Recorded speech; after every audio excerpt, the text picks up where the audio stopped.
শানু, আমার খুব ভয় লাগছে তোমার দিদির সাথে দেখা করতে। এতে আবার ভয় লাগার কি আছে নন্দিনী?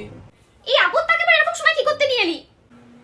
হ্যালো দিদি, আমার গ্রিন টির কি দরকার ছিল? তুমি কি করে জানলে আমি গ্রিন টি? এই গ্রিন টিটা তোমার জন্য নয়, আমার চুলের অবস্থা দেখেছো কি পরিমাণ অয়েলি হয়ে গেছে, আর আমাকে আমার বয়ফ্রেন্ড মানে তোমার দাদা ডেটে ডেকেছে। এই অবস্থায় আমি যাব? তাহলে তো আমাকে এক্ষুনি ছেড়ে দেবে, তাই জন্য গ্রিন টি দিয়ে চুলটা ধোবো।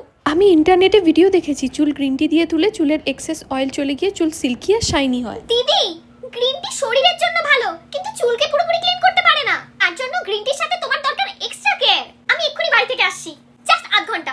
দিদি, আমি এসে গেছি, আর তোমার জন্য এনেছি অ্যালস গুডনেসের অ্যান্টি হেয়ার ফল শ্যাম্পু। এই শ্যাম্পুটার মধ্যে কোনো রকম হার্শ কেমিক্যাল, কালারিং এজেন্ট বা সালফেট অ্যাড করা থাকে না।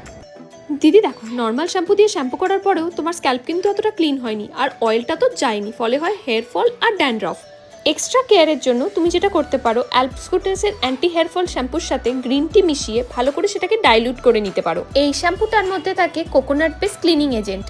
এটা চুলে ও স্ক্যাল্পে ভালো করে লাগিয়ে হালকা হাতে ম্যাসাজ করে চুলটা ধুয়ে নিতে হবে। এই শ্যাম্পুটার মধ্যে আছে মেথি, যেটা চুল পড়া কমায়, আর আছে বায়োটিন আর রেডেন্সেল, যেটা চুলের গোড়াকে শক্ত করে। এই শ্যাম্পুটা দিয়ে শ্যাম্পু করার পরে আমার স্ক্যাল্প কতটা পরিষ্কার হয়েছে সেটা তো তোমরা দেখতেই পাচ্ছ। শ্যাম্পু করার পরে চুলটা হয়ে গেছে শাইনি আর সিল্কি, আর হেয়ার ফল তো একেবারেই বন্ধ হয়ে গেছে। তুমি নিজেই দেখতে পাচ্ছ একবার ওয়াশের পরেই চুলটা কতটা হেলদি আর শাইনি লাগছে।